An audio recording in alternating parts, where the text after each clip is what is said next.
பிரியாணி என்பது உணவு மட்டுமல்ல, அது ஓர் உணர்வு என்று டயலாக் பேசும் அளவுக்கு எல்லோருடைய விருப்ப உணவாகவும் பிரியாணி மாறிவிட்டது. பிரியாணி என்பது அரிசியுடன் இறைச்சி சேர்த்து அனைத்து மசாலாக்களுடன் சேர்த்து தம் போட்டு சமைக்கப்படும் வாசனையும் ருசியும் மிக்க உணவு.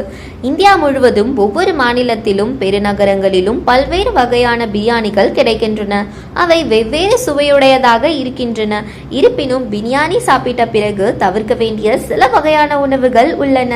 முதலில் கூல்ட்ரிங்க்ஸ். பிரியாணி சாப்பிட்ட பிறகு பலர் கூல்ட்ரிங்க்ஸ் குடிக்க விரும்புகிறார்கள். ஆனால் தவறுதலாக கூட பிரியாணி சாப்பிட்ட பிறகு கூல்ட்ரிங்க்ஸ் குடிக்க கூடாது. அப்படி குடிப்பதால் வாயு பிரச்சனை, அஜீரணம், வயிறு உப்புசம், நெஞ்செரிச்சல் போன்ற பிரச்சனைகள் ஏற்படும். பிரியாணி ஒரு சூடான உணவு. கூல்ட்ரிங்க்ஸ் குளிர்ச்சியாக இருப்பதால் அது உடலில் உணவு வெப்பநிலை ஏற்றத்தாழ்வை ஏற்படுத்துகிறது. இது உடல்நல பிரச்சனைகளை ஏற்படுத்தும். அடுத்து ஐஸ்கிரீம்.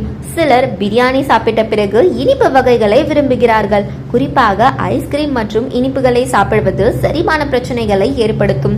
பிரியாணியில் உள்ள கொழுப்பு பொருட்கள் உடலில் கொழுப்பாக மாறும். அந்த நேரத்தில் சர்க்கரை அதிகமாக உள்ள இனிப்பு வகைகளை மீண்டும் சாப்பிடுவது அஜீரணத்திற்கு வழிவகுக்கும்.